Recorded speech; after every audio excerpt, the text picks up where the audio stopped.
bad customer service. Sometimes it's so bad, it's unbelievable. With nearly 20 years of experience in customer service management, Jesse Good will give us some strategies for what we as managers can do when we see an employee offering bad service. His speech is number 1 from the Speaking to Inform manual, and the time is 5 to 7 minutes. The objective is the speech to inform. The title of it is Unbelievable Service. Everybody, welcome Jesse Good.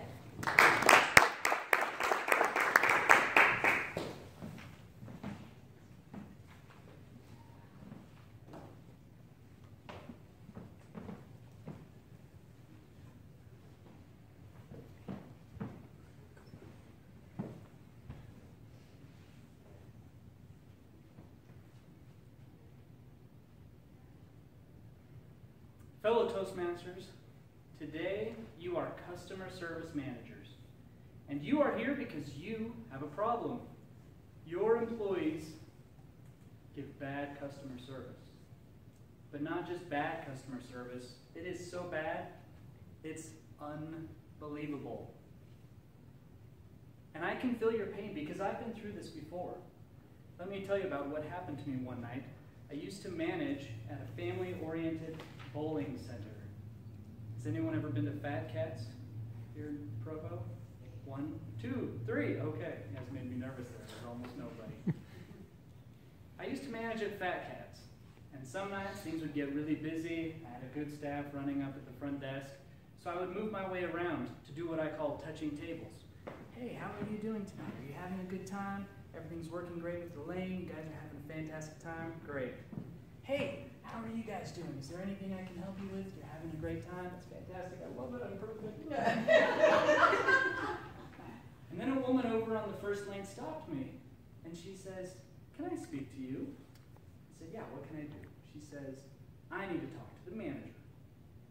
Now, this is always kind of a yellow flag, right? People generally don't want to talk to the manager just to tell the manager how perfect they are. I said, "What can I do for you?"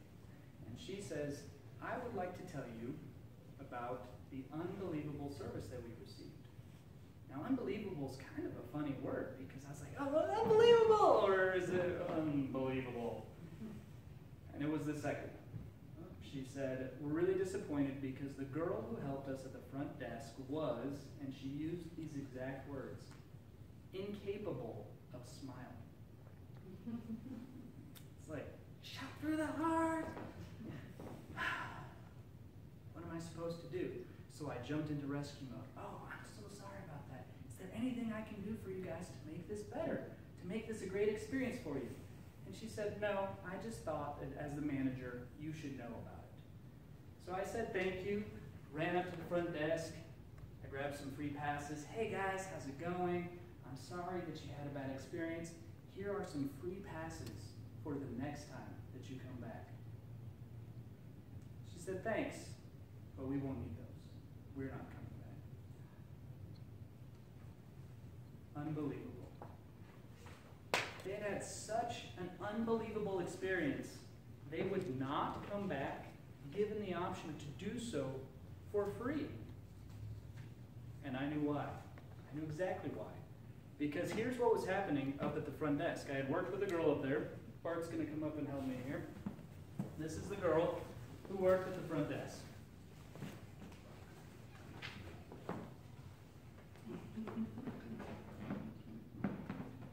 Can I bowl?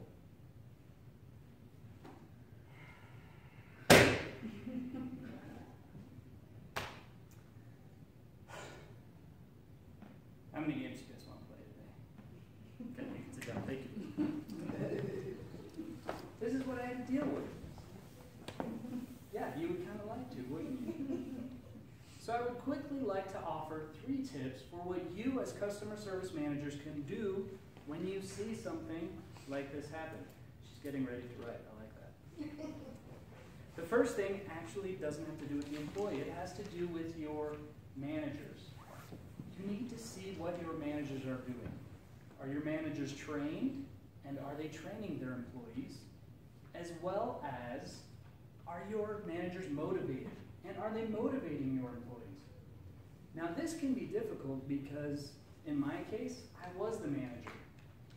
So I had to look at me. Is there something that I'm doing that's leading to this? Because managers set the mood, right? If the managers are having a great time, everybody else should have a great time. Second, you need to check out that employee.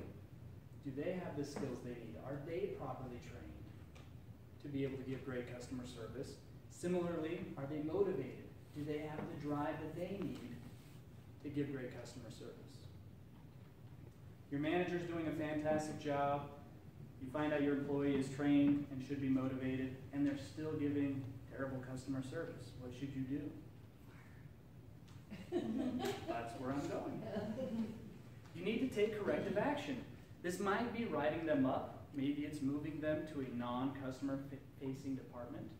It might be firing that employee. Whoa, Jesse, you just said that I should fire someone because they wouldn't smile and give bad customer service? Mm-hmm. Yes, I did say that.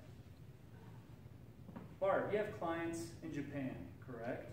Mm-hmm. What would be the value of one client if you lost one client?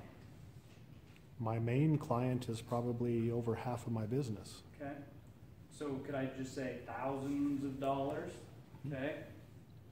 In this case where I worked at the bowling alley, we were pretty certain of a lot of our numbers. We knew that the average group size for bowling was 4 people.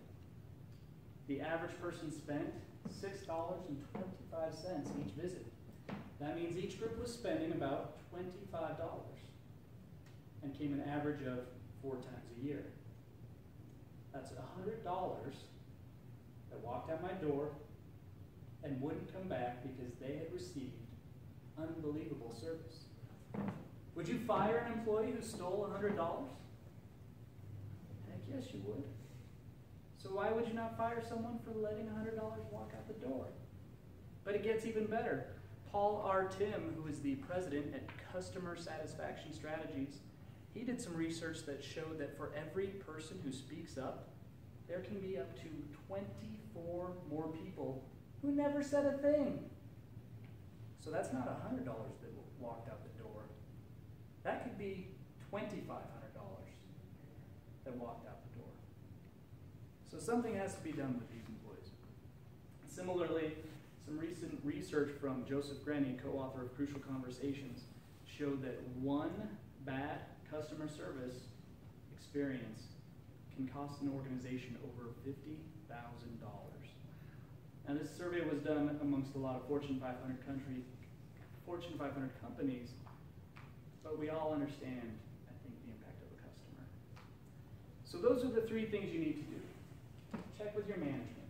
Make sure that they have the skills and the drive that they need to do what they need to do and to set an example for the employees. Check with the employees. Similarly, make sure that they are trained and have the drive as well.